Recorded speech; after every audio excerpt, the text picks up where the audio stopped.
Good morning, myself Aryan Palkar. I'm from FYBMS. So today we'll learn what are the techniques of management control. So controlling means evaluation of the actual performance. Controlling is the last step of management, and let's see the techniques of management. So there are two techniques for controlling. The first one is traditional and second one is modern. So the traditional techniques involve the techniques which are being used for a long time, and the modern techniques are the newly generated techniques. So let's see the traditional techniques one by one. Take the notes and take the important, see this chart. These are the traditional techniques: the personal observation, statistical reports, breakdown analysis, and budgetary control. Write this down.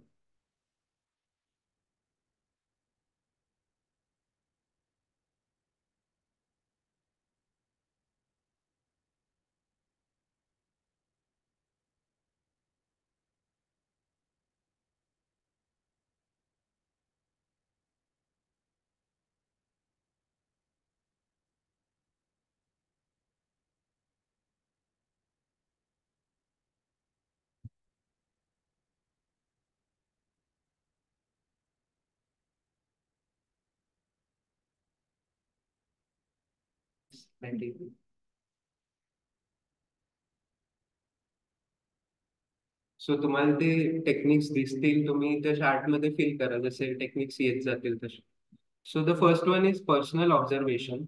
This is the most traditional technique of the control. It helps the manager to collect the first-hand information about the performance of the employees. It also creates a psychological pressure on the employees to improve their performance, as they are aware that they are being observed personally by the manager. However, this technique is not to be effectively used in all kinds of jobs, as it is very time consuming. So personal observation म्हणजे काय? एखाद्या क्लासमध्ये एक guardian teacher असतो जो आपलं लक्ष ठेवतो.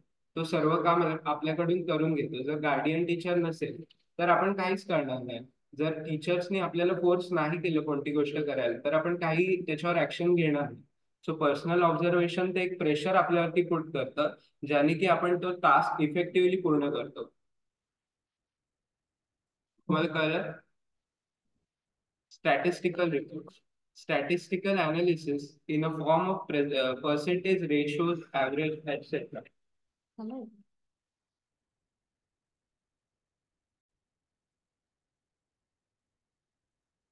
So the second point is statistical reports. Statistical analysis in form of percentage, ratios, average, etc.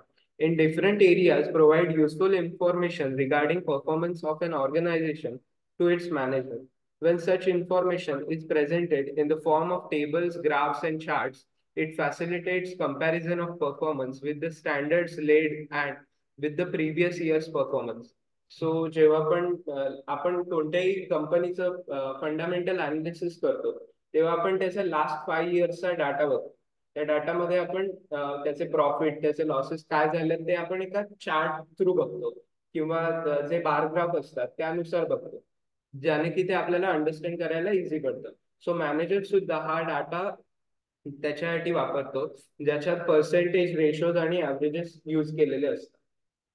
So next point is break-even analysis. The technique used by manager to study the relationship between sales volume, cost, and profit is known as break-even analysis. This technique helps the manager in estimating profits at different level of activities. So हा formula लिहून घ्या. Break-even point is equal to fixed cost upon selling price per unit minus variable cost per unit. हा point फार important आहे, तो exam मध्ये लिहायला पाहिजे.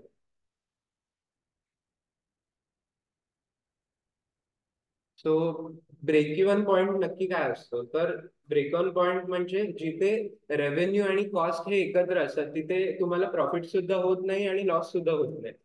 तर तिथे cost is equal to revenue असं असतं. So next point is budgetary control. Under this technique, different budgets are prepared for different operations in organization in advance. These budgets act as a standard for comparing them with actual performance and taking necessary action for attaining organizational goals. So कोणतीही गोष्ट करण्याआधी आपण budget set करतो आणि त्यानंतर मग actual performance होतो. जसं आपण ह्याआधी एक इव्हेंट केला त्यासाठी आपण एक बजेट फिक्स केलं होतं. पण आपल्याला माहित नव्हतं की ऍक्च्युअल कॉस्ट किती असणार आहे. तर बजेट आपल्याला हेल्प करतं की अँटिसिपेट करायला की नक्की किती खर्च होऊ शकतो. तर यामध्ये वेगवेगळे बजेट्स आहेत. Sales budget, capital budget, cash budget, production budget. Sales budget म्हणजे किती सेल्स होऊ शकतं ह्याचं एक एस्टिमेट लावणं आणि त्यानंतर मग त्याचं कंपॅरिझन ऍक्च्युअल परफॉर्मन्स सोबत करायचं.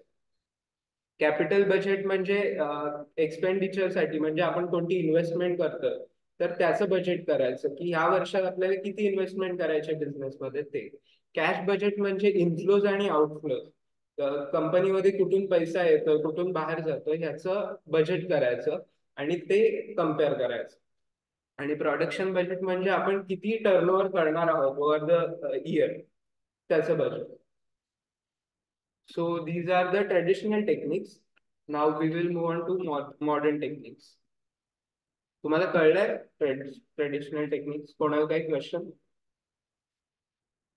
Modern techniques. Return on investment is the first one.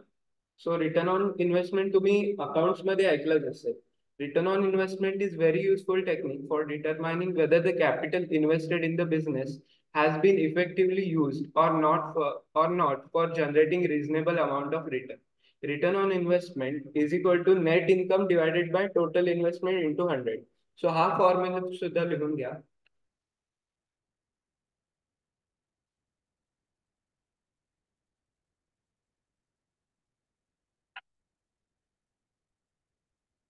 तो यातलं जे नेट इन्कम आहे ते आफ्टर टॅक्स किंवा बिफोर टॅक्स कोणतेही आपण यूज करू शकतो. Total investment in fixed asset as well as working capital. It acts as an effective control device in measuring and comparing the performance of different departments. It also helps in departmental managers to find out the problems which adversely affect ROI. So production department असतं तिथे आपल्याला working कॅपिटलची गरज असते आणि machinery वगैरे हे fix asset मध्ये येतात. तर त्यासाठी त्यावरती आपल्याला आरओआय किती भेटतोय हे इम्पॉर्टंट करणं गरजेचं असतं.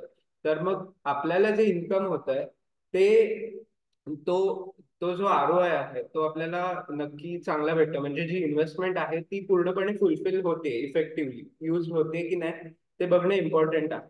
त्यामुळे आपल्याला लॉस होत नाहीये ना हे बघणं इम्पॉर्टंट असतं. जर लॉस होत असेल तर आपण ती कट डाऊन करणं. So second one is ratio analysis. Ratio analysis is a technique of analyzing the financial statements of business firm by computing different ratios. So आपण अकाउंट्स मध्ये रेशोज बघितल्यात जसे liquidity ratio, solvency ratio, profitability ratio आणि turnover ratio हे 4 प्रकारचे ratios होते. त्यामध्ये debt ratio, current ratio हे सर्व आपण बघितलंय. सो हेच रेशो अनालिसिस मध्ये येतं. मॅनेजरला रेशो अनालिसिस करणे इम्पॉर्टंट आहे. Third one is responsibility accounting. Under this system of accounting, various sections, department and divisions of organization are set up as a responsibility center. So हा शब्द important आहे एक्झामच्या दृष्टीने. Responsibility center. Each center has a head who is responsible for attaining the target of his center. So various centers आहेत. पहिला आहे cost center. Cost center is also known as expense center refers to the refers to a department of organization whose manager is held responsible for the cost incurred in the center but not the revenues. For example, production department of an organization be classified as a cost center. सो आपण जेव्हा production करतो तेव्हा आपण रेव्हेन्यूचा विचार नाही करत. तेव्हा जो कॉस्ट डिपार्टमेंटचा मॅनेजर आहे तो किती कॉस्ट कमी कमी करू शकतो याचा विचार करतो. त्यामुळे त्याला कॉस्ट सेंटर म्हटलंय. So second one is revenue center. Revenue center refers to a department which is responsible for generating revenue. म्हणजे सेल्स किंवा मार्केटिंग. सो हे जे डिपार्टमेंटचे मॅनेजर्स आहेत त्यांचा मेन फोकस असतो की रेव्हेन्यू मॅक्सिमाइज करायचं. Third one is profit center. A profit center refers to a department whose manager is responsible for both cost and revenues. For example, repair and maintenance department. So दोन्हीचा balance होतोय की नाही हे बघण्यासाठी repairs and maintenance department सारखे department responsible असतात. तुम्ही हे points लिहून घेतले? हा, हे मेन पॉइंट्स लिहून घ्या फक्त, कोणते कोणते सेंटर्स आहेत.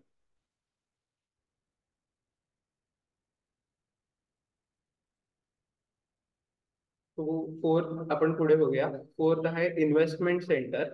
Investment centre is responsible for profits as well as investment made in the form of assets. For judging the performance of investment center, return on investment is calculated and compared with the similar data for previous year for one's own center as well as other similar enterprises. It is also compared with the current data of competing enterprises. सो आपण ROI बघितलं मगाशीच. तर हे जे आपण वर्षभरात जी investment बनवतो ती नक्की worthful आहे हे आपण आपल्या आपले जे कॉम्पिटिटर्स असतात म्हणजे कम्पिटिंग एंटरप्राइजेस त्यांच्यासोबत सुद्धा कम्पेअर करू शकतो, ज्याने की आपल्याला कळेल की आपली फायनान्शियल पोझिशन कुठे आहे. त्यानुसार आपण पुढच्या स्टेप्स घेऊ शकतो. म्हणजेच कंट्रोलिंग नंतर प्लॅनिंग असतं. तर मग आपण पुन्हा नवीन प्लॅनिंग पुन्हा नवीन मॅनेजमेंट प्रोसेसला सुरू करू शकतो. So the last point is management audit. Management audit is a process of judging the overall performance of the management of an organization. It aims at reviewing the efficiency and effectiveness of management and improving its future performance. Its basic purpose is to identify its deficiency in in the performance of management functions. It also ensures updating of existing managerial policy.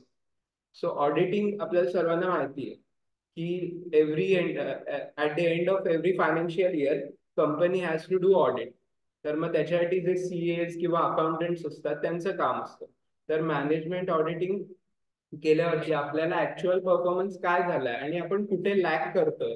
म्हणजे आपण जो plan starting at the start of year केला होता, जे long term plans असतात किंवा short term plans, त्यावरती आपण खरे उतरलोय की नाही हे आपल्याला ऑडिटिंग केल्यावरती समजतं. थँक्यू. थँक्यू.